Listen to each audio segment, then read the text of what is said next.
मेरी मति मंद हो गई है माधव।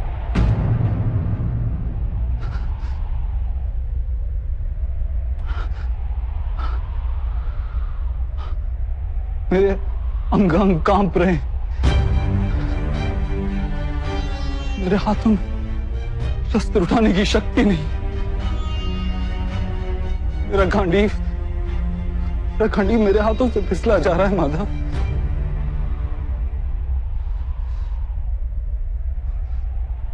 मुझे केवल भयानक विनाश दिखाई दे रहा है, केवल भयानक विनाश।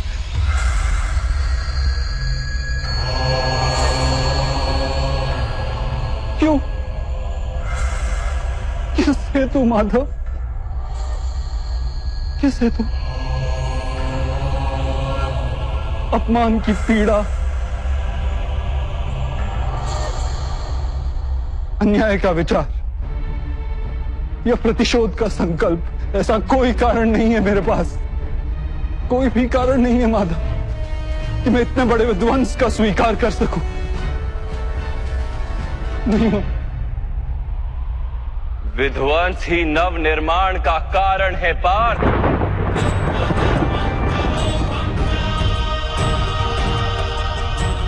पौधे की एक डाली काटी जाए तो 2 डालियां जन्म लेती। तुम आज के विध्वंस से क्यों भयभीत होते? कल पुनः नव निर्माण होगा, क्या ये सत्य नहीं जानते?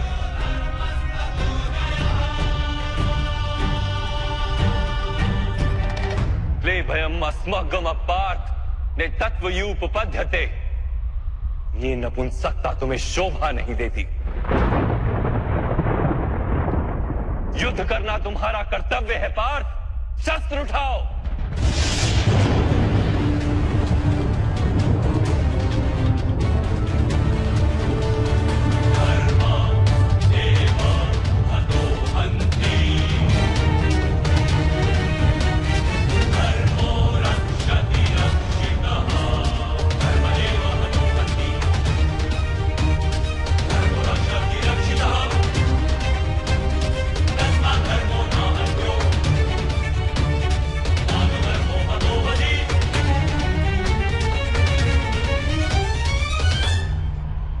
किस प्रकार शस्त्र उठाऊं माधव?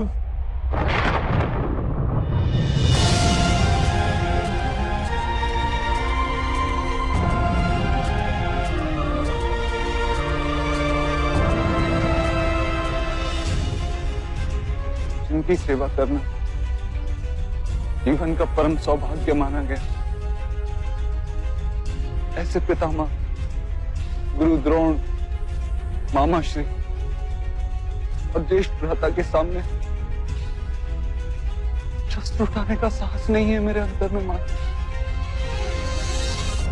उनका वध करके यदि मुझे स्वर्ग का राज्य भी प्राप्त हो जाए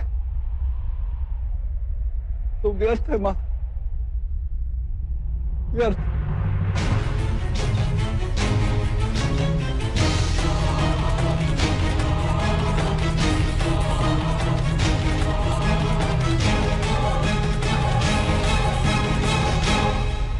माता, मनुष्य जीता है अपने भविष्य को सोच के। मैं इन सैनिकों को भी देखता हूँ माता, इन लाखों सैनिकों को देखता हूँ। मुझे ध्यान आता है कि युद्ध के उपरांत लाखों स्त्रियां विधवा हों, लाखों बच्चे अनाथ होंगे। कल जब समाज के नियम टूटेंगे तो परंपरा का शिक्षण देने वाला कोई नहीं है। वेदों का ज्ञान लुप्त हो जाएगा माता। गुरुकुल नष्ट हो जाएगा, आर्यवर्त की सुरक्षा नष्ट हो जाएगी, सब नष्ट हो जाएगा माधव, सब नष्ट हो जाएगा।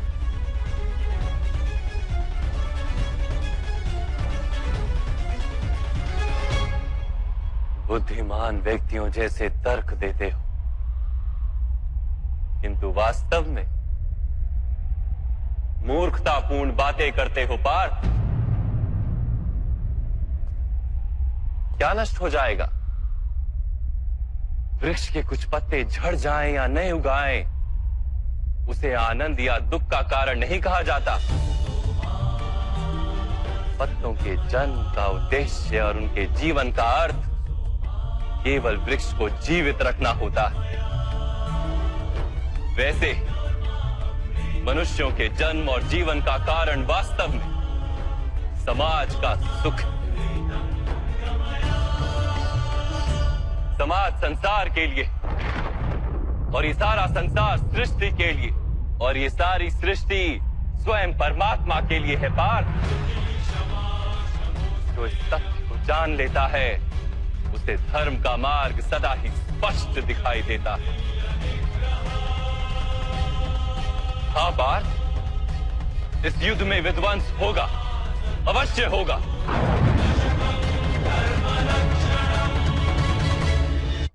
हाँ पार्थ, इस युद्ध में विध्वंस होगा, अवश्य होगा। किंतु ये भी जान लो कि नई परंपराओं का निर्माण भी होगा। पुरानी परंपराएं विष बन गई हैं। हजारों वर्ष पूर्व वेदों ने जिस धर्म की स्थापना की थी वो अब केवल शब्द बनकर रह गई। जो वर्ण व्यवस्था मनुष्य की बुद्धि पर आधारित थी वो आज मनुष्य के जन्म पर आधारित हो गई, शोषण का माध्यम बन गई है पार्थ।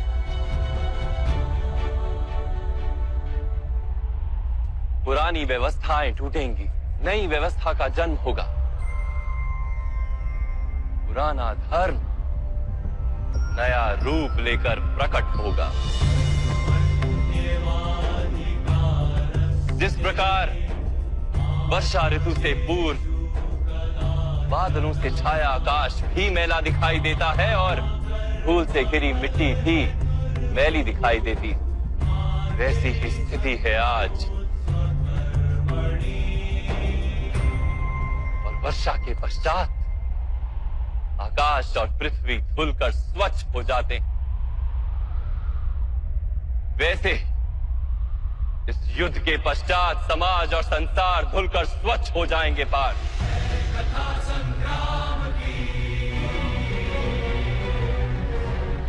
युद्ध के पश्चात ये संसार और समाज भी स्वच्छ हो जाएगा।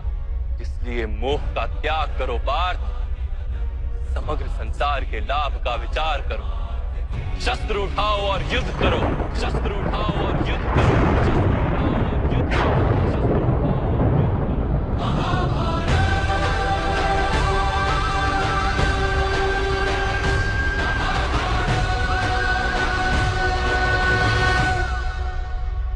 आपकी बातें सुन पा रहा हूं माधव, परंतु उनका अर्थ मेरे हृदय तक पहुंच ही नहीं रहा। मेरा मन मोह से गिरा हुआ है। किस प्रकार अपने धर्म का दर्शन कर, मेरा मन अपनों के विचार से भरा हुआ है।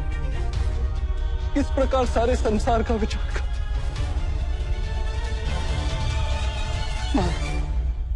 आपने कहा था कि आप मेरे रथ को उचित दिशा में ले चलेंगे।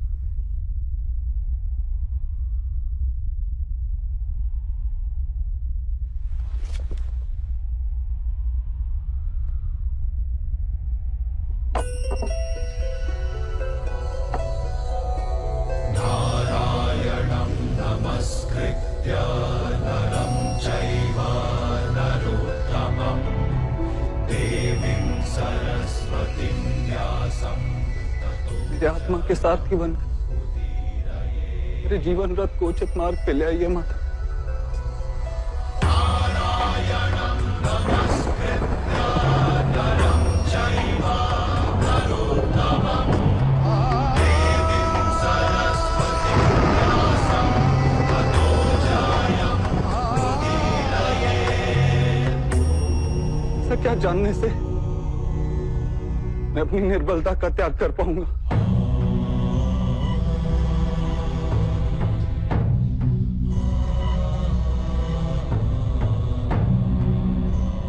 उठो पार्थ,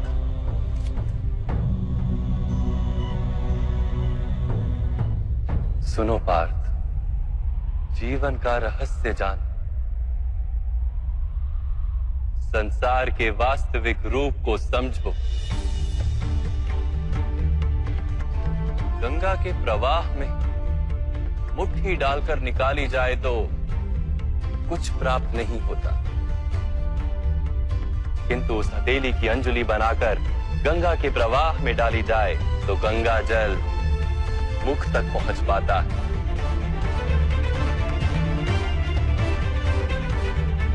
विचार करो पार्थ, अहंकार की मुट्ठी बांधी है या समर्पण की अंजलि बनाई है तुमने? इस ज्ञान को ग्रहण कर पाओगे?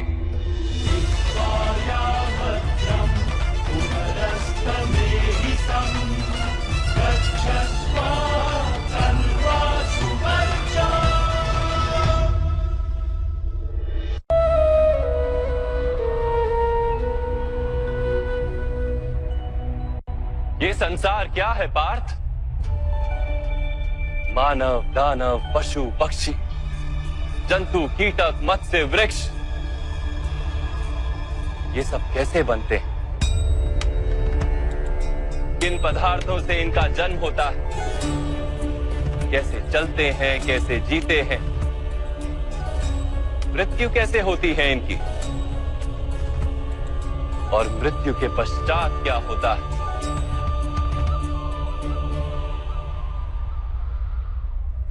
इस रहस्य का विचार करो। मनुष्य की देह मिट्टी से बनी है माता। जल उसमें रक्त आदि बनकर प्रवाह करता है। अग्नि देह को तापमान देती है और देह में रिक्त स्थानों में आकाश प्रकट होता है। अर्थात धरती, वायु, जल, अग्नि और आकाश, इन पंच महाभूतों से ही शरीर का निर्माण हो। अर्थात महामहिम गुरु द्रोण पृथ्वी, जल, वायु, अग्नि और आकाश से अधिक कुछ भी नहीं। धर्म ज्ञानी भी पंच महाभूत का जोड़ है और अधर्मी भी। तो मोह किसका कर रहे हो पार्थ? मिट्टी का?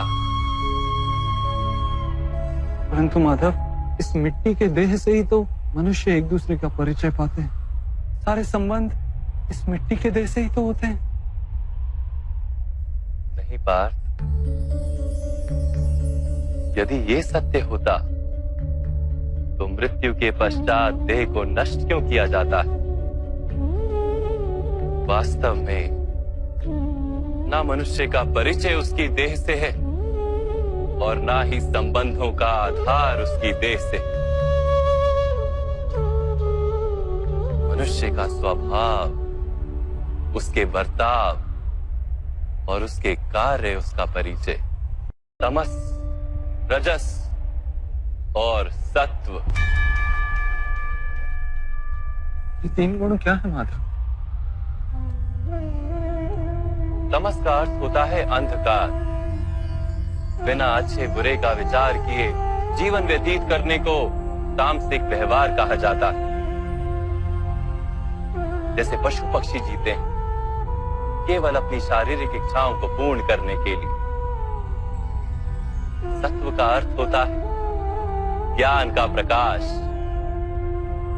जब व्यक्ति प्रत्येक परिस्थिति में धर्म का, सत्य का और परंपराओं का विचार करके व्यवहार करता है, तब उसे सात्विक जीवन कहा जाता है। इन दोनों के मध्य में ऐसा व्यक्ति होता है जिसके पास ज्ञान तो है पर शरीर और मन की इच्छाओं के साथ बंधा हुआ भी है। ऐसा मनुष्य रजस अर्थात अहंकार पूर्ण मनस्थिति के साथ जीता है। तमस, रजस तथा सत्व गुणों के अधिक या कम मात्रा के मेल से मनुष्य का स्वभाव बनता है।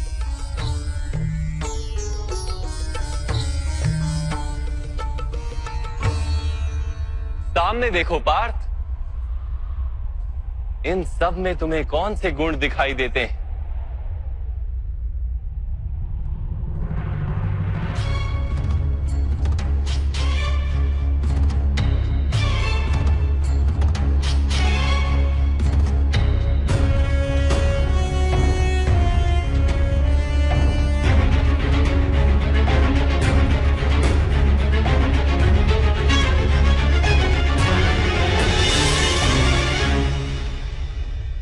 युवराज दुर्योधन धर्म जानते हैं परंतु वहन नहीं करते।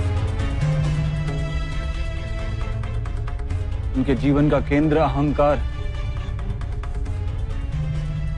अर्थात उनमें तमस कम है, रजस अधिक है और सत्वगुण पूर्णता नहीं।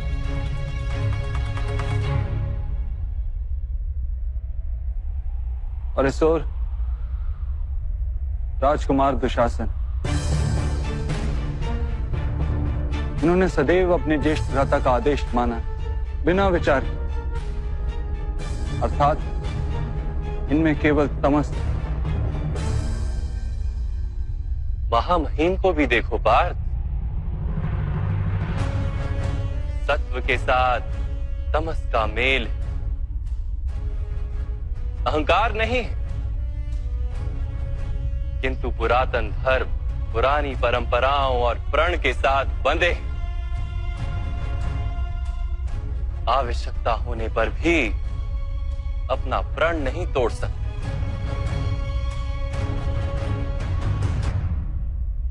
गुरु द्रोण को देखो, ज्ञान और अहंकार दोनों ही हैं। ज्ञान तो मनुष्य को मुक्ति दिलाता है किंतु इनका अहंकार इन्हें मुक्त नहीं होने देता।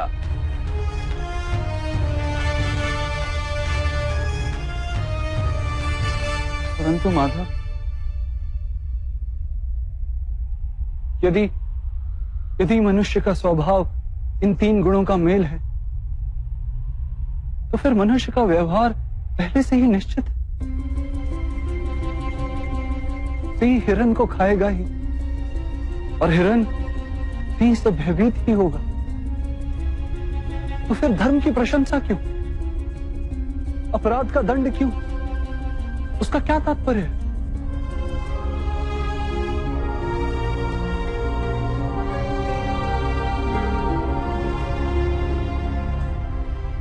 उत्तम प्रश्न है पार्थ, किंतु पहले मनुष्य क्या है ये तो जान लो। मनुष्य केवल 5 महाभूत नहीं, 5 पदार्थ नहीं, 5 ज्ञानेंद्रियां, 5 कर्मेंद्रियां तथा 3 गुण, ऐसी 23 वस्तुओं का मेल भी नहीं।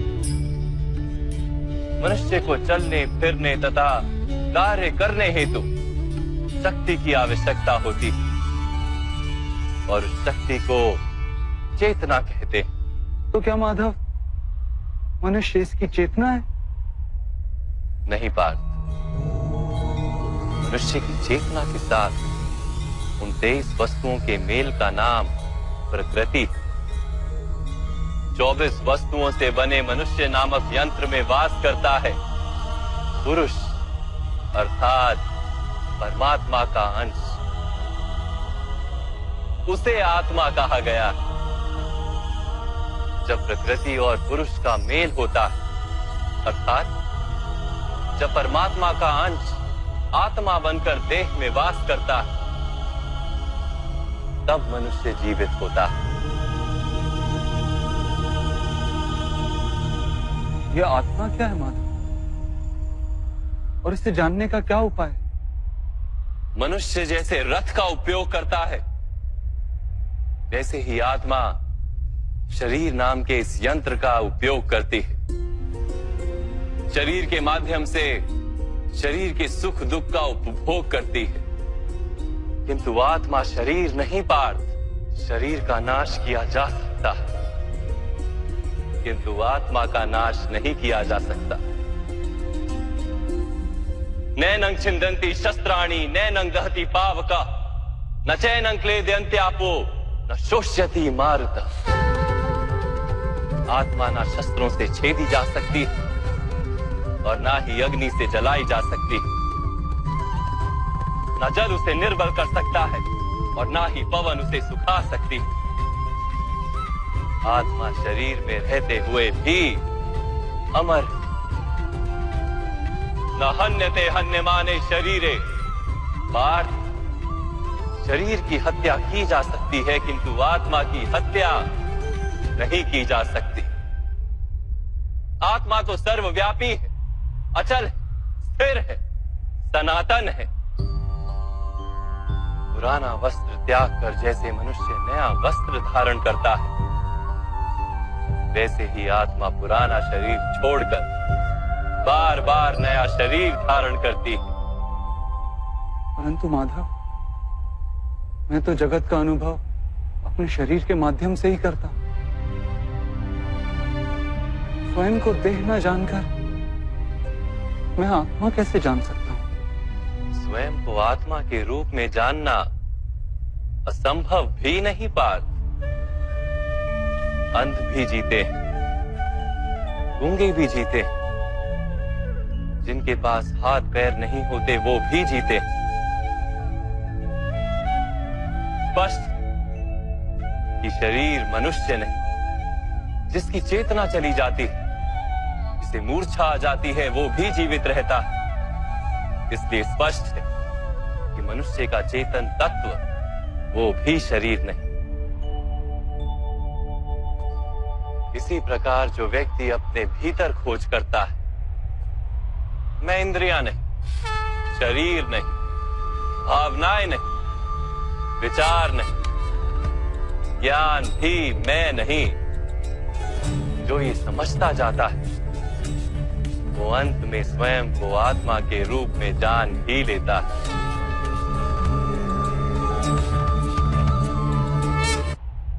ये आत्मा का क्या कार्य है माधव? जब पर ब्रह्म के भाग हुए, पुरुष तथा प्रकृति बने, तब पुरुष अर्थात परमात्मा के अंश ने आत्मा बनकर प्रकृति की प्रत्येक वस्तु में वास किया। उस आत्मा को मोह तथा अंधकार ने घेर लिया पार। उस मोह निद्रा से जागृत होकर स्वयं को परमात्मा का अंश जानना ही आत्मा का कर्तव्य, उद्देश्य और जीवन कार्य। परंतु माधव, यदि हर आत्मा परमात्मा का अंश है, तो क्या उन्नति और अवगति स्वयं परमात्मा कर रहे?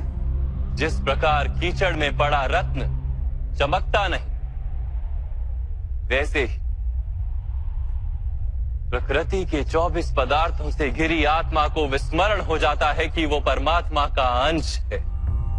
अधिकतर आत्माएं अपनी देह को ही सब कुछ मानती हैं, स्वयं देह से भिन्न है ये जान ही नहीं पाती। शरीर को जो सुख, दुख, स्वाद, गंध आदि का अनुभव होता है, उसे अपना अनुभव मान लेती है और बदलाव का प्रयास ही नहीं करती।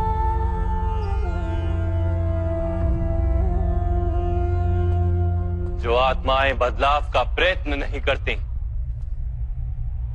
निरंतर अधर्म करती रहती हैं,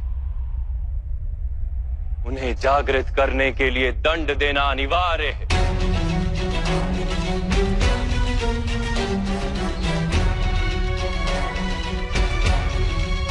तुम भी ये जान लो पार्थ कि तुम शरीर नहीं, केवल एक आत्मा। इस रणभूमि में दिखाई देने वाला प्रत्येक योद्धा वो नहीं जो तुम उन्हें मानते हो। कुछ समय के लिए इन सब ने शरीर में वास किया, इनके शरीर मरेंगे किंतु ये सब अमर। वो पुनः नया शरीर धारण करेंगे। जब तक स्वयं को शुद्धात्मा के रूप में जान नहीं लेंगे, जब तक अधर्म का त्याग करके धर्म में दृढ़ नहीं होंगे, तब तक ये जन्म लेते और मरते रहेंगे। यही ब्रह्म विद्या का प्रथम पाठ है पार्थ। जो जन्मा है वो अवश्य मरेगा, और जो मरता है वो अवश्य फिर से जन्म लेगा। इस महाज्ञान को सांख्य योग कहते हैं।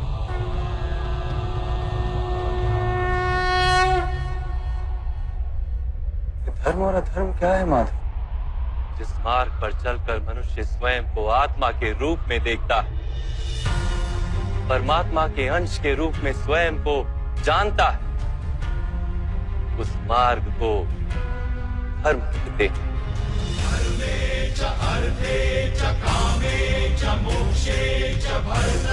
जब मनुष्य स्वयं को परमात्मा के अंश के रूप में जान लेता है, तब उसे ये अनुभूति होती है कि ये सृष्टि ही परमात्मा है और ये परमात्मा ही सृष्टि है। सृष्टि और परमात्मा में कोई भेद नहीं।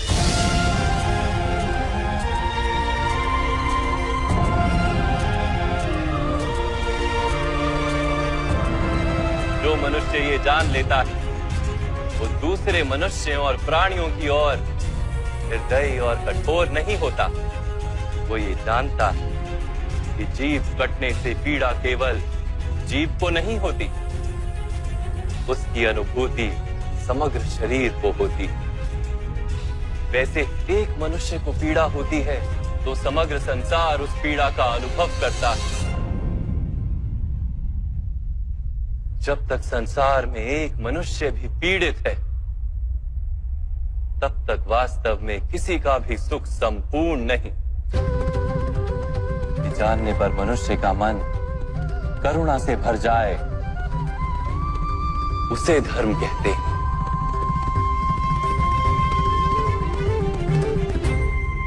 जब किसी पर तमस गुण छाया होता है तो वो दूसरों के प्रति कठोर, निर्दयी और स्वार्थी हो जाता है।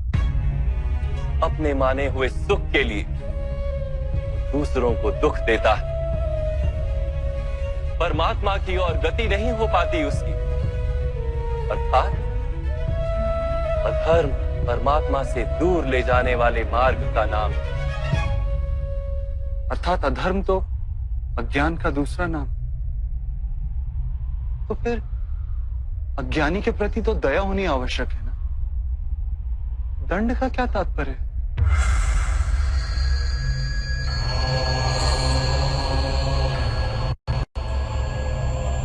ज्ञानी जब ज्ञान का मूल्य जानने को सजना, ज्ञान पर दृष्टि डालने को भी सजना,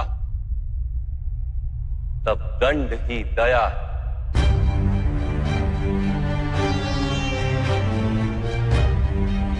उसके प्रति भी और दूसरों के प्रति भी।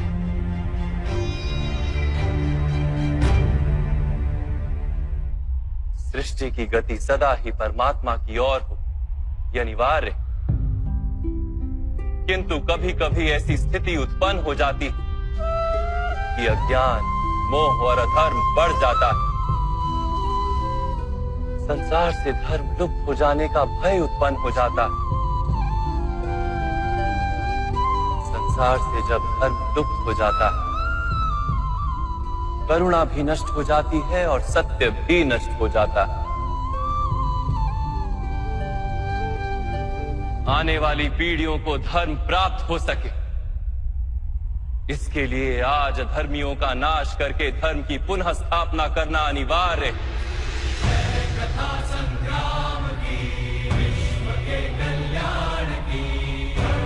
आज भी ऐसी ही स्थिति है पार्थ, और धर्म स्थापना का कर्तव्य तुम्हारा है। इसलिए निर्बलता का त्याग करो और इस युद्ध के लिए सज हो जाओ, और इस युद्ध के लिए सज हो जाओ, युद्ध के लिए सज हो जाओ।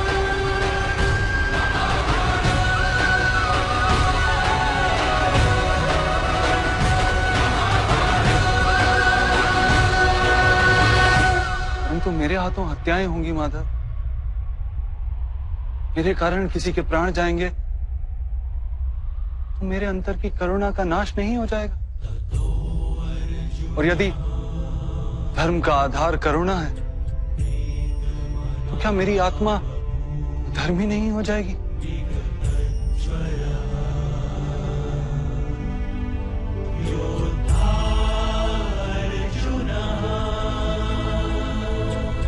कर्म का बंधन अवश्य निर्मित होता है,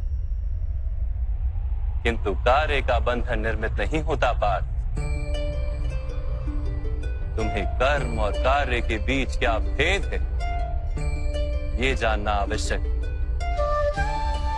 सभी कर्म कार्य हैं, किंतु सभी कार्य कर्म नहीं। कर्म उस कार्य को कहते हैं जिसके साथ फल की आशा जुड़ी। मनुष्य जब भी सुख की, संपत्ति, प्रशंसा की आशा रखकर कोई कार्य करता है तो वो उस कार्य के फल से बंध जाता है। जब किसी कर्म को फल की आशा से किया जाए तो उसे सकाम कर्म योग कहते हैं, और जब किसी कर्म को बिना किसी फल की आशा से किया जाए तो उसे निष्काम कर्म योग कहते हैं। इसी कारण से उसे बार बार जन्म लेना पड़ता है। वास्तव में मनुष्य को कोई कर्म नहीं बांधता, उस कर्म से जुड़ी आशाएं उसे बांधती।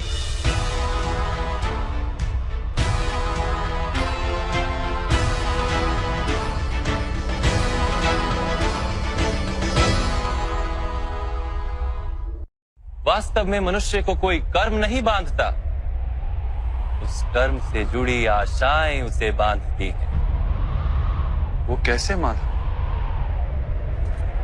यदि इस युद्ध में तुम्हें विजय होने की आशा है तो पराजित होने पर तुम्हें भीषण दुख होगा, और वो दुख तुमसे कोई अन्य कार्य करवाएगा जिसके लिए तुम्हें दूसरा जन्म लेना पड़ेगा।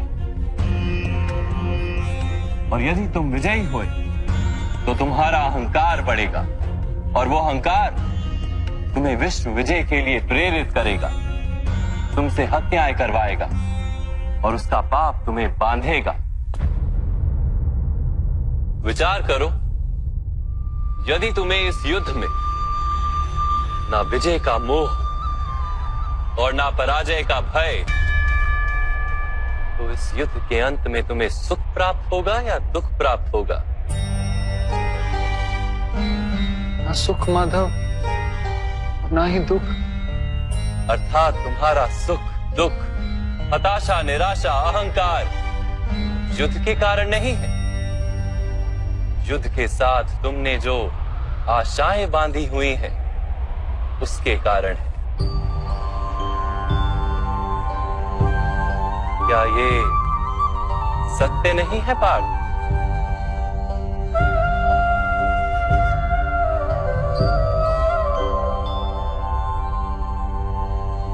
सुख दुखे समे कृत्वा लाभा लाभो जया जयो ततो युद्धाय युज्यस्व नैवं पाप मवाप्स्यसि। अर्थात सुख दुख को समान मानकर लाभ हानि जय पराजय का विचार किए बिना यदि तुम युद्ध करोगे कौन्तेय, तो तुम पाप के भागी नहीं बनोगे। इसी को कर्म योग कहते हैं। जो सांख्य का ज्ञान प्राप्त कर लेता है वो ये जान लेता है कि वो शरीर नहीं, केवल एक आत्मा है। शरीर के भोग और अनुभव तो केवल मृत्यु तक है, अर्थात वास्तविक नहीं, केवल माया है। उसके लिए कर्मयोगी बनना सरल हो जाता है। परंतु माधव, यदि कार्य से बंधन निश्चित है तो क्या संसार का त्याग करके संन्यास लेना उचित नहीं? इसी विचार का परिणाम है कि आज ये युद्ध हो रहा है पार्थ।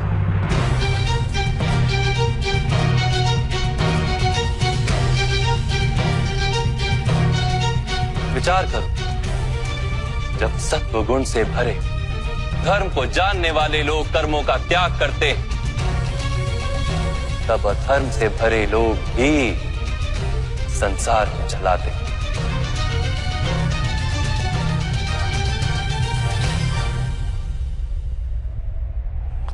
यदि महामहिम ने संसार का त्याग ना किया होता तो आज अधर्म इतना बढ़ता ही नहीं।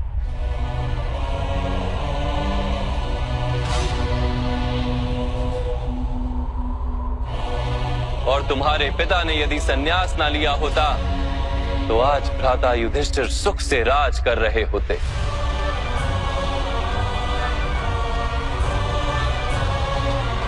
और अपनी प्रजा को न्याय और धर्म का ज्ञान दे रहे होते। किंतु दुखदायक बात तो यह है पार्थ कि सत्वगुण से भरे मनुष्य ही संसार को लाभ दे सकते हैं, किंतु वो ही संन्यास का विचार करते हैं। जैसे जल तो भाप बनकर उड़ जाता है और कीचड़ वहीं पड़ा रहता है, वैसे सत्वगुणी सज्जन लोग तो संसार का त्याग कर देते और तमस से भरे अधर्मी लोग संसार में कार्य करते हैं। इसी कारण से संसार में पाप और अधर्म बढ़ता है।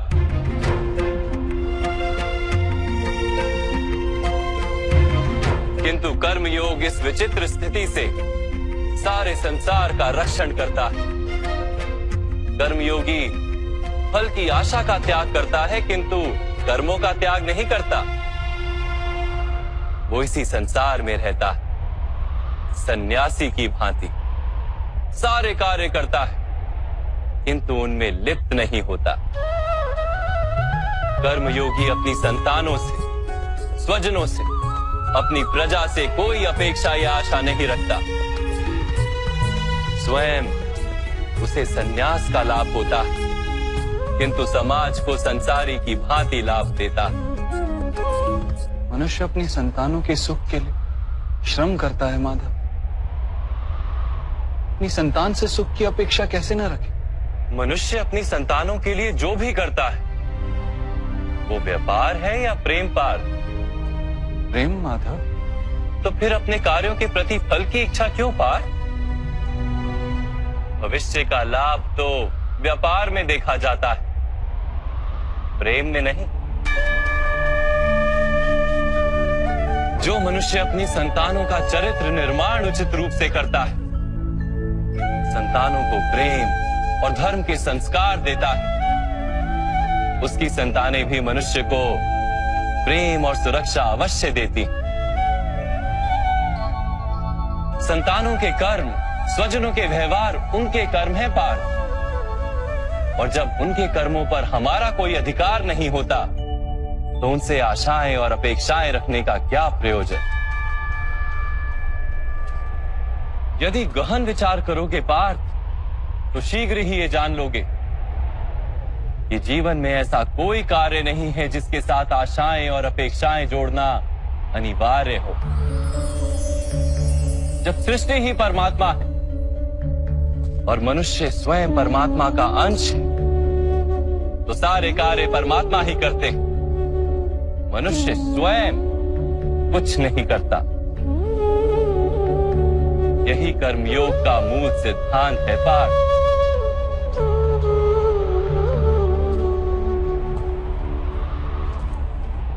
तुम्हें भी कर्मयोगी बनकर ये युद्ध करना आवश्यक है पार्थ। त्रिगुणिया विश्या वेदा निस्त्रे गुणियो भवार्जुना निर्द्वंद्वो नित्य तत्वस्थो निर्योग क्षेम आत्मवान। तीन गुणों का त्याग करके निर्गुण बन जाओ पार्थ। इस द्वंद्व से मुक्त हो जाओ। सदा सत्व अर्थात परमात्मा में बुद्धि लगाकर कर्तव्य का वहन करते रहो। कुछ प्राप्त करने की इच्छा और कुछ प्राप्त किए हुए का रक्षण करने का विचार त्याग दो पार्थ और अपनी आत्मा को स्वतंत्र कर।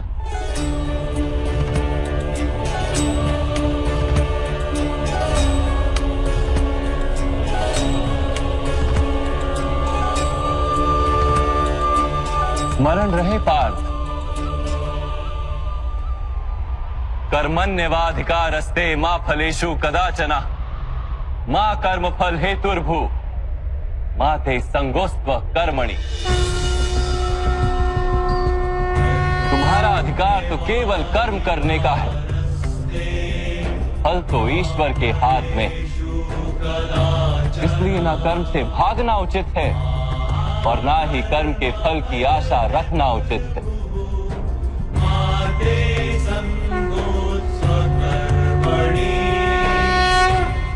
जो फल का त्याग कर दे परंतु कर्म का त्याग ना करे, ऐसे कर्म योगी को कैसे जाना जा सकता है माधव? विश्या विनिवर्तन्ते निरहारस्य देहिनः रसवर्जम रसोप्यस्य परम दृष्ट्वा निवर्तते। सुनो पार्थ, जो स्वाद से छूटने के लिए भोजन का ही त्याग कर देता है, वास्तव में उसके मन से स्वाद की लालसा कभी जाती ही नहीं। उसे दोहरी हानि होती है। एक तो वो निर्बल हो जाता है, जिसके कारण परमात्मा को प्राप्त करने का जो प्रयत्न अनिवार्य है उसे वो नहीं कर पाता, और दूसरा सदा ही उसका मन स्वाद की लालसा से भरा रहता है। इसलिए भोजन का त्याग करने से उत्तम है स्वाद की लालसा का ही त्याग कर दिया जाए। कर्म योगी अपने मन की सारी लालसाओं को खींच लेता है, जीवन को कर्तव्य मानकर कार्य अवश्य करता है, किंतु उन कार्यों से जुड़ता नहीं। और बात, जो व्यक्ति अपने कार्यों से आशाएं और इच्छा नहीं रखता, उसी के कार्य पूर्ण होते हैं। एक असफलता से दुखी होकर जिसका मन डोलता नहीं, एक सफलता से आनंदित होकर जो स्वयं को सर्वश्रेष्ठ नहीं मानता, ऐसे ही व्यक्ति को कर्म योगी कहते हैं। और ऐसा व्यक्ति जीवन में बार बार सफल होता है।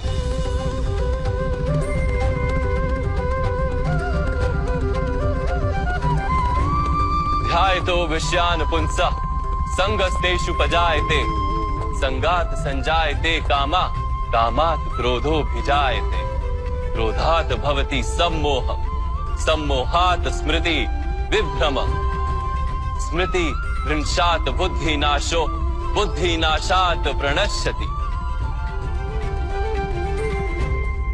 फल की आशा से कामना प्रकट होती है, और कामना का तो स्वभाव है असंतुष्ट रहना।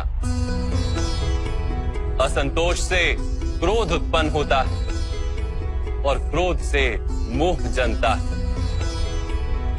मोह के कारण व्यक्ति आचार और व्यवहार का ज्ञान ही भूल जाता है। ज्ञान के जाने से बुद्धि चली जाती है, अनुचित प्रकार के कार्य होने लगते हैं, और समाज ऐसे व्यक्ति का शत्रु बन जाता है। और अंत में ऐसे मनुष्य पूर्णतः पतन हो जाता है।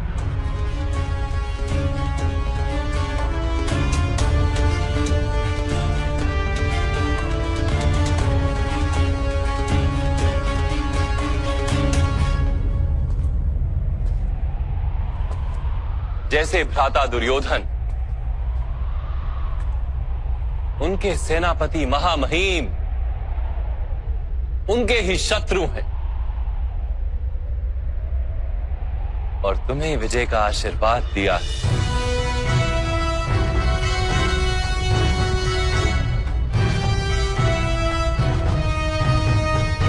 पार्थ, कर्मयोग ब्रह्म विद्या का दूसरा चरण है। परमात्मा में अपनी बुद्धि स्थिर करो, स्वयं को आत्मा जानो, मिथ्या बंधनों से मुक्त हो जाओ, और फल की आशा का त्याग करके केवल कर्म करते रहो।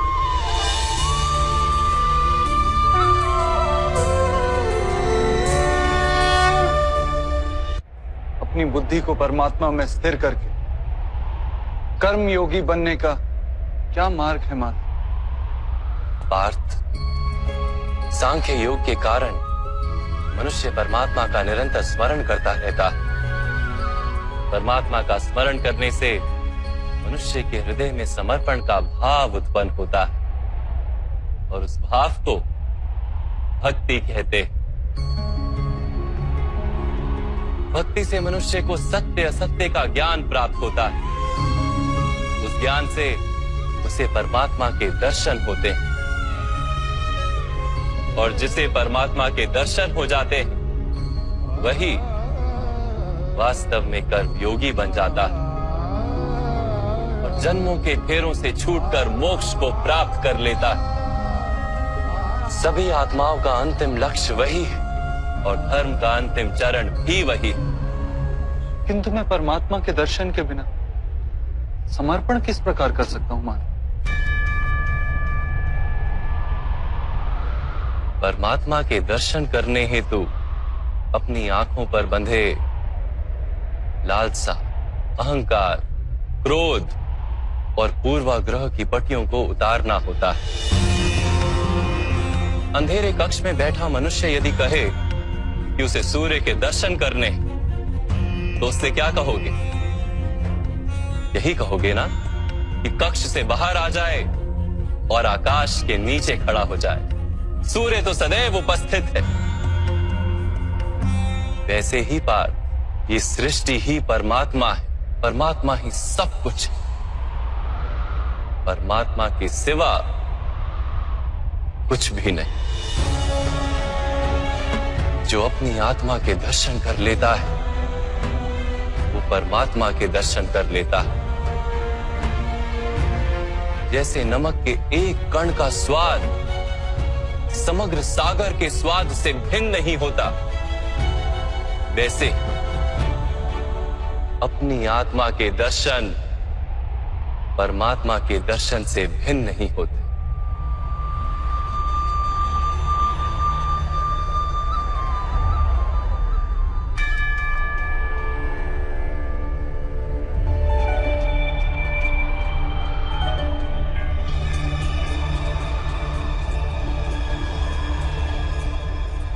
माधव, क्या आप भी परमात्मा हैं?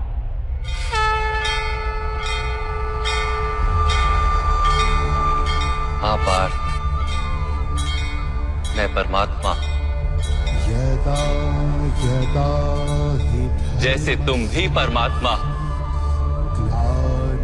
केवल तुम अभी जागृत नहीं हुए हो और मैंने ये जान लिया। उत्थानम् अधर्मस्य तदात्मानं सृजाम्यहम्।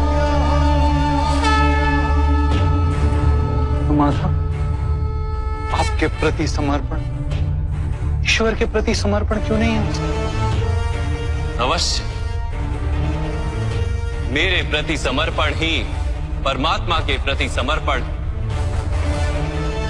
सर्वधर्मान् परित्यज्य मामेक शरणम व्रज। सारे जगत का त्याग करके मेरी शरण में आ जाओ पार्थ। यदा यदा हि धर्मस्य मैं ही संसार हूं, मैं संसार का प्रत्येक कण हूं, मैं ही सूर्य हूं और मैं ही चंद्र हूं, मैं ही नक्षत्र हूं और मैं ही सभी ग्रह हूं। मैं सूर्य से भी अधिक पुरातन हूं और किसी वृक्ष पर खिली कली से भी नया हूं। मैं ही सारे मनुष्य हूं, मैं ही स्वर्ग और नरक को धारण करने वाली शक्ति हूं। मैं ही दुर्योधन हूं और मैं ही अर्जुन भी।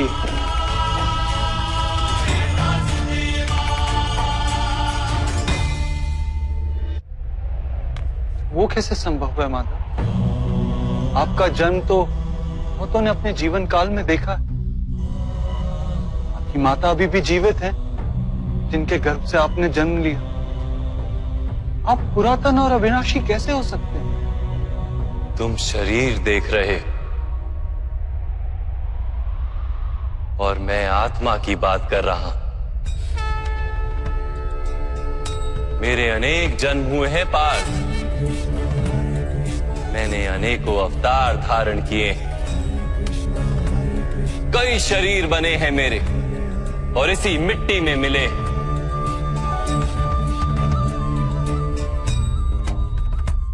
और आगे भी मैं बार बार जन्म लूंगा।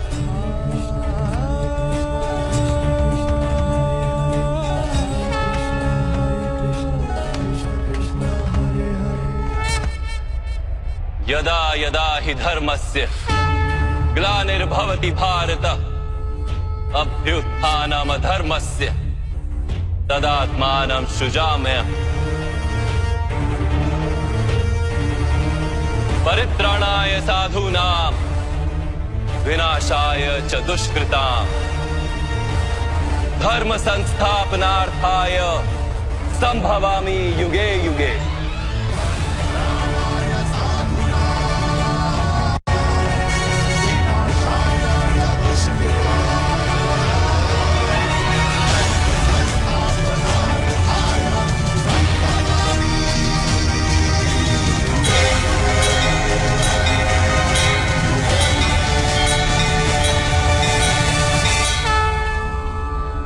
जब जब धर्म को हानि होती है, जब जब अधर्म में वृद्धि होती है, तब तब सत्पुरुषों के उद्धार के लिए, अधर्मियों के विनाश के लिए और धर्म की पुनः स्थापना के लिए मैं ही जन्म लेता हूं। ये प्रत्येक युग में होता आया है और आगे भी ऐसा ही होगा। मैं ही अविनाशी परमात्मा हूं। मैं ही मत्स्य भी था और मैं ही वामन अवतार भी। मैं ही परशुराम हूं और मैं ही रामचंद्र भी था। मैं ही ब्रह्मा विष्णु और महेश हूं और मैं ही सरस्वती काली और लक्ष्मी भी।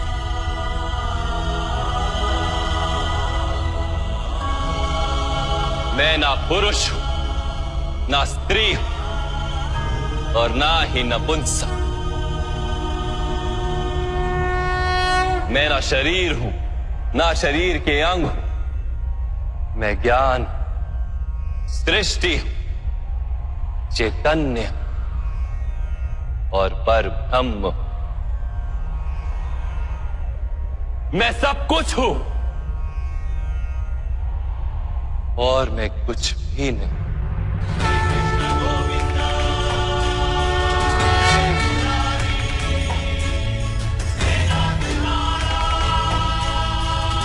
ऐसा प्रत्येक युग में हुआ है और आगे भी ऐसा ही होता रहेगा।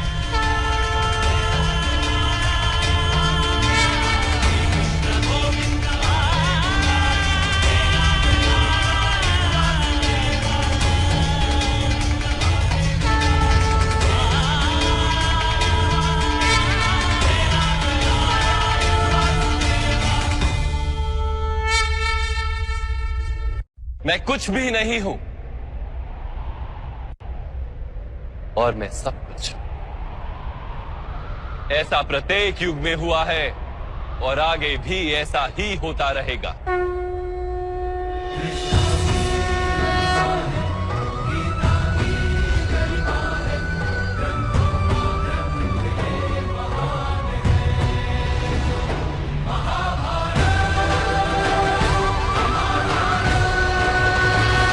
जब तुम आत्मज्ञान प्राप्त करोगे पार्थ, स्वयं को मुझसे जुड़ा ही पाओगे। तब तुम भी मेरी ही भांति स्वयं को परमात्मा के रूप में देखोगे। किंतु उस पद को प्राप्त करने हेतु मेरे प्रति संपूर्ण समर्पण अनिवार्य है। समर्पण क्या है माधव? समर्पण मन की ऐसी स्थिति का नाम जब मनुष्य अपने सारे संकल्पों का त्याग कर देता है, स्वयं से किसी प्रकार के निर्णय अथवा प्रण भी नहीं लेता। जिस प्रकार के कार्य उसे दिए जाते हैं उसी प्रकार के कार्य करता है। वास्तव में समर्पण का अर्थ होता है अपने आप, अपने मन को, बुद्धि को, ज्ञान को, इच्छा को, आशा को, अपनी भावनाओं को, अपना सब कुछ किसी को अर्पण कर देना। और ऐसे समर्पण को भक्ति कहते हैं।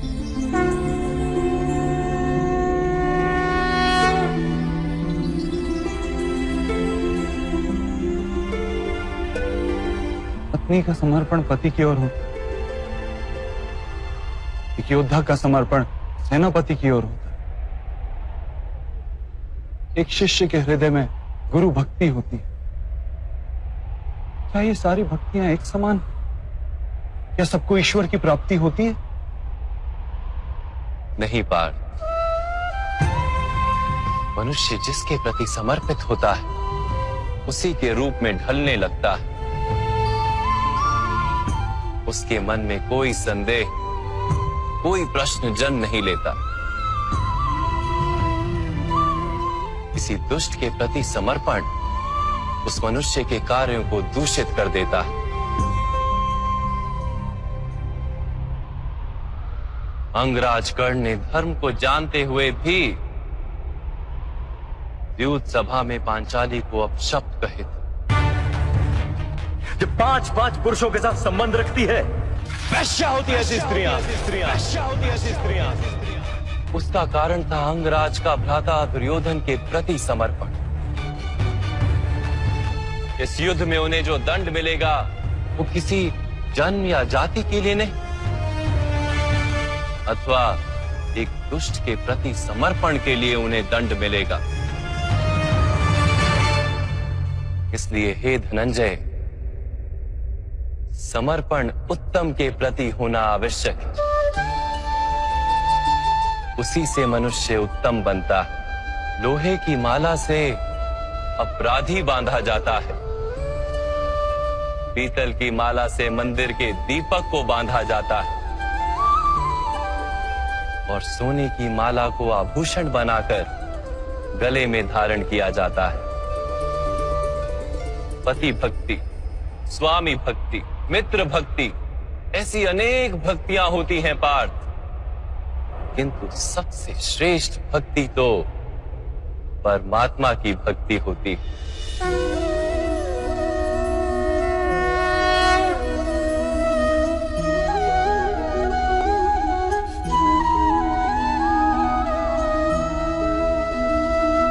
किंतु परमात्मा की भक्ति का सांख्य अथवा कर्म योग से क्या संबंध?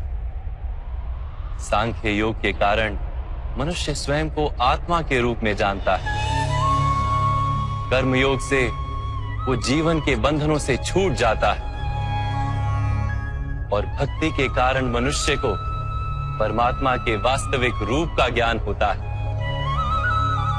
परमात्मा के ज्ञान से मनुष्य जन्म मरण के फेरों से छूटकर सच्चिदानंद स्वरूप को प्राप्त कर लेता है।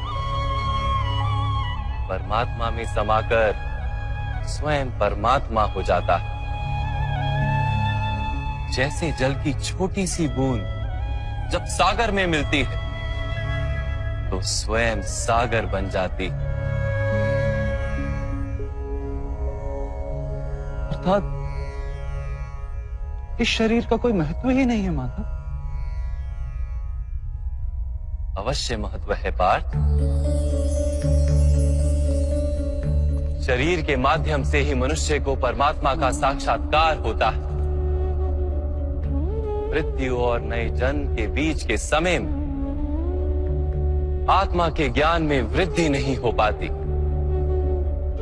इस जन्म में प्राप्त अनुभव, ज्ञान, विचार और अभ्यास को लेकर आत्मा नया शरीर धारण करती है। आत्मा की प्रगति और अधोगति शरीर में रहकर ही संभव है।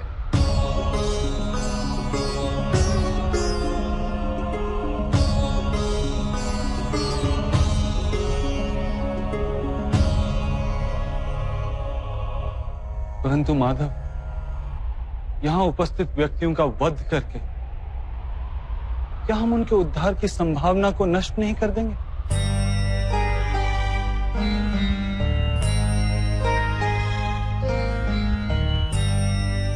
तुम्हारे शत्रु धर्म की मर्यादा को तोड़ चुके हैं पार्थ। अधर्म ही उनका स्वभाव बन गया है। उनका उद्धार अब असंभव है।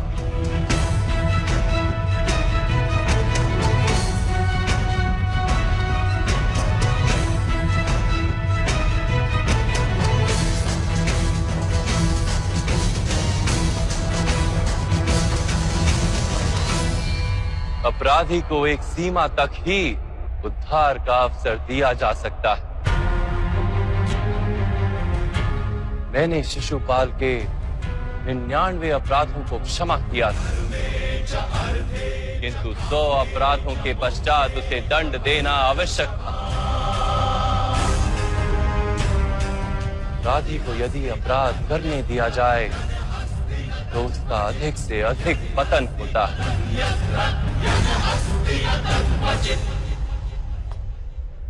उसे अधर्म से रोकने में ही करुणा है धनंजय। ये आत्माएं मरेंगी नहीं, अधर्म से दूषित शरीर का त्याग करके नया शरीर धारण करेंगी और उस शरीर में उनकी प्रगति की संभावना अधिक होगी। इस विचार से यदि तुम युद्ध करोगे तो वो उचित है।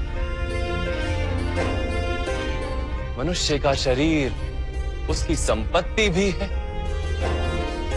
और मर्यादा भी। धर्म के मार्ग पर प्रवास करने वाला मनुष्य अपने शरीर को शुद्ध करता है और उसके माध्यम से आत्मा का साक्षात्कार करता है। इसी को क्षेत्र क्षेत्रज्ञ संबंध कहा गया है। मैं इसका तात्पर्य नहीं जान पाया माधव। जब मनुष्य ये जान लेता है कि उसका शरीर एक भूमि का टुकड़ा है, अर्थात क्षेत्र है, और वो उस शरीर में रहने वाला, उस शरीर को समझने वाला अर्थात क्षेत्रज्ञ है, तब वो शरीर के माध्यम से अपनी प्रगति साध पाता है। आत्मा शरीर में रहकर 3 गुणों का समतोलन करती है। तमस को घटाकर सत्व को बढ़ाने का उपाय करती है और ईश्वर की भक्ति करके परमात्मा के साथ एक हो जाती है। भक्ति कैसे की जाती है माधव? क्या समर्पण ही भक्ति नहीं? नहीं पार्थ, समर्पण तो भक्ति का प्रथम चरण है। वास्तव में भक्ति किसी कार्य का नाम नहीं, वो तो केवल मनस्थिति का नाम है। आवश्यक है कि मनुष्य जब तब यज्ञ याग यम नियम योग और स्वाध्याय के माध्यम से अपने अंतर को शुद्ध करे और परमात्मा के प्रति समर्पित रहे। मनुष्य अपने सारे कार्य, सभी कार्यों के फल, अपने जीवन का प्रत्येक श्वास परमात्मा को समर्पित करता रहे।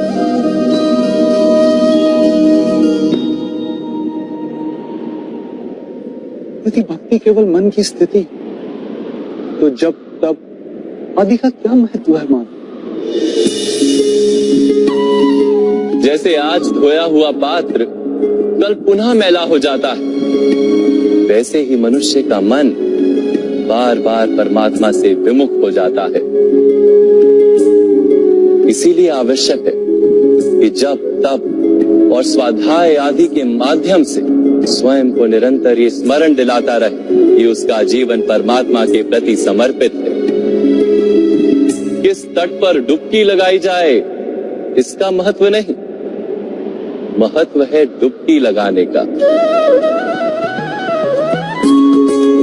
भक्ति योग का एक ही सार है पार्थ, कि मनुष्य परमात्मा को अपना जीवन अर्पण करके परमात्मा की भक्ति करता रहे और सत्व गुण से युक्त संपत्ति को संभाल कर रखे। सत्व गुणी संपत्ति किसे कहा जाता है माधव? अहिंसा सत्यम क्रोध त्याग शांति ही पेशुनम दया भूतेष्व लोलुप्त्वम मार्दवम वीर चापलम तेज क्षमा धृति शोचम द्रोहो नातिमानिता भवन्ति संपदम देवी अभिजातस्य भारत। बिना कारण तथा स्वार्थ के हेतु हिंसा करना अधर्म है पार्थ। वास्तव में अहिंसा ही परम धर्म है और उसके साथ सत्य, क्रोध ना करना, त्याग, मन की शांति, निंदा ना करना, दया भाव, सुख के प्रति आकर्षित ना होना, बिना कारण कोई कार्य ना करना, तेज, क्षमा, धैर्य, शरीर की शुद्धता, धर्म का द्रोह ना करना तथा अहंकार ना करना, इतने गुणों को सत्व गुणी संपत्ति या दैवी संपत्ति कहा जाता है। इसी से मनुष्य परमात्मा की अर्थात मेरी भक्ति कर पाता है, जीवन के कर्तव्यों का वहन करता है, धर्म की स्थापना करता है और कर्म के फल की आशा का त्याग करके जीता है।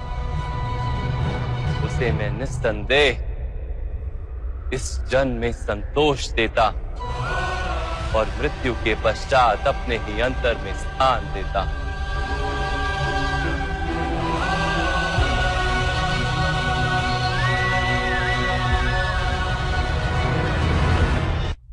आपका रूप कैसा है माधव? सांख्य योग के माध्यम से मैंने ये जाना कि मैं एक आत्मा हूं, अमर हूं और इस नश्वर शरीर में केवल कुछ समय के लिए वास करता हूं। कर्मयोग के माध्यम से मैंने ये जाना कि जो फल की इच्छा का त्याग कर केवल कर्म करता है, उसे जीवन में शांति और सफलता प्राप्त होती है। भक्ति योग के माध्यम से मैंने आपके प्रति समर्पण का महत्व जाना।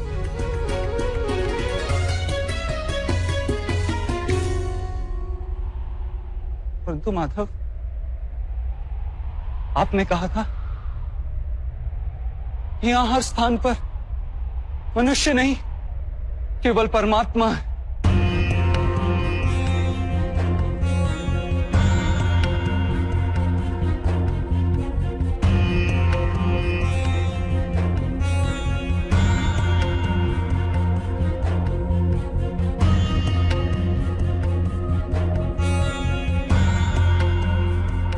किंतु अब भी मुझे यहां केवल मनुष्य दिखाई दे रहे, केवल मनुष्य माधव।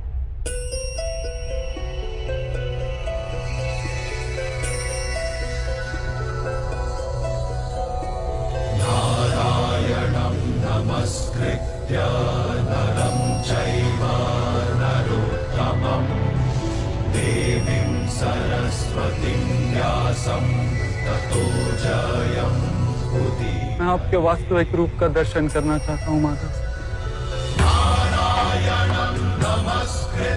आपकी शक्ति, आपका ज्ञान, तेज और ऐश्वर्य से युक्त परमात्मा स्वरूप को प्रत्यक्ष देखना चाहता हूं माधव। मुझे अपने अविनाशी स्वरूप का दर्शन दीजिए माधव। मेरे सारे संदेहों को नष्ट कर दीजिए।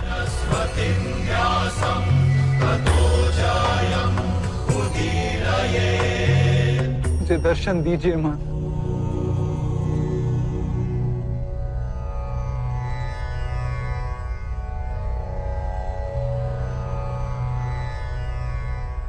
देखो पार्थ,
सांख्य योग से कर्म योग, कर्म योग से भक्ति योग और भक्ति योग से ज्ञान योग की प्राप्ति होती है।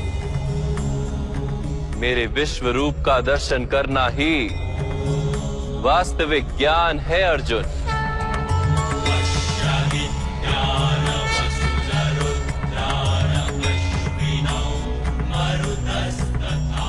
यही एक ज्ञान जो विश्व में सारे ज्ञानों तथा विज्ञानों का आधार है। यही ज्ञान मुक्ति प्रदान करता है। देवताओं को भी जो दर्शन सरलता से प्राप्त नहीं होते, ऐसा वास्तविक रूप में तुम्हें दिखा रहा हूं अर्जुन।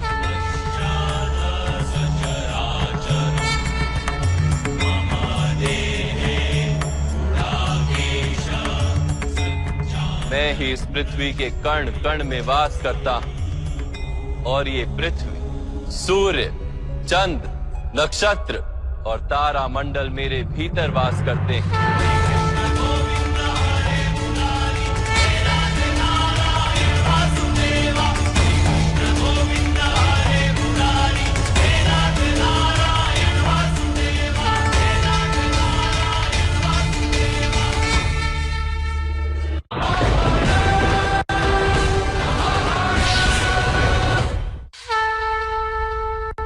मैं ही सत्य हूं, मैं ही संपूर्ण हूं, मैं ही जीव और मैं ही शिव।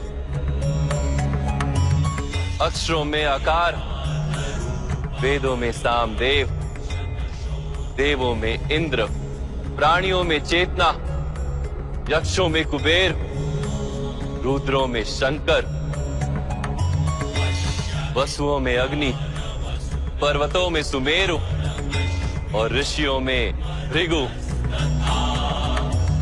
ध्वनियों में ओमकार, यज्ञों में जाप और वृक्षों में पवित्र पीपल, बुद्धि में स्मृति, मेधा, धृति और क्षमा मैं ही हूं। कीर्ति मैं ही हूं, गंधर्वों में चित्ररथ हूं, देवर्षियों में नारद और मुनियों में कपिल, अश्वों में उच्च श्रवा, हाथियों में ऐरावत और पशुओं में सिंह, पक्षियों में गरुड़, मनुष्य में राजा और शस्त्रों में वज्र, गायों में कामधेनु, सर्पों में वासुकी, शेषनाग, यमराज, वरुण देव और वायु भी मैं ही। भगवान राम, पवित्र गंगा, सृष्टि में आदि मध्य तथा अंत भी मैं ही। ब्रह्म विद्या, महाकाल और ब्रह्मा, प्रभाव, विजय, सत्व, निश्चय, दंड, शक्ति, नीति, मौन तथा तत्व ज्ञान भी मैं।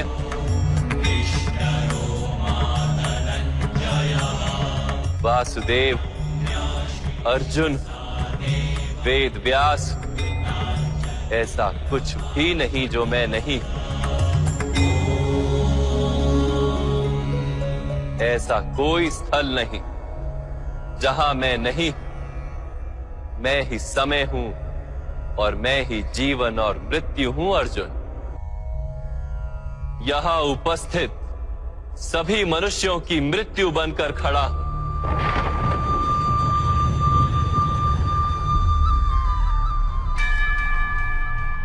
तुम यदि शस्त्र नहीं उठाओगे तब भी मैं इन सब का वध कर दूंगा।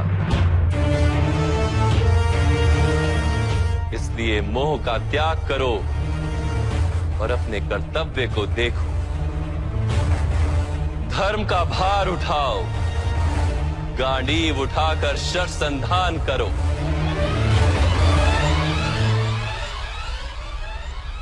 युद्ध करो अर्जुन, युद्ध करो।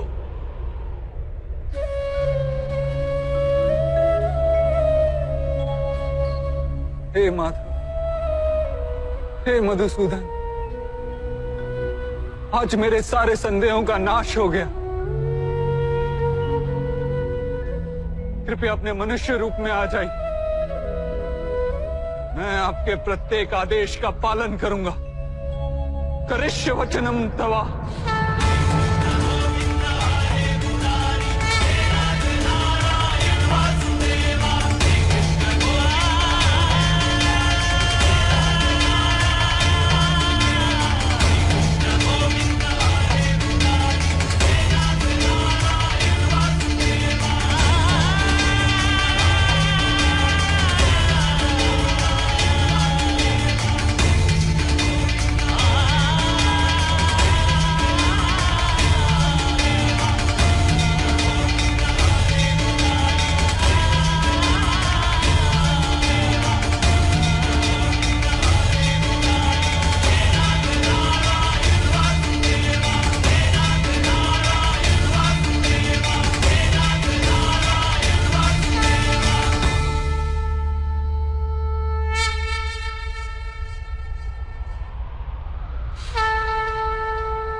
उठा लिया है महाराज। पांडव अपने रथ पर सवार है महाराज, जो स्वयं भगवान। आप हमारे व्यू बनाने का आदेश दीजिए सैनिकों को।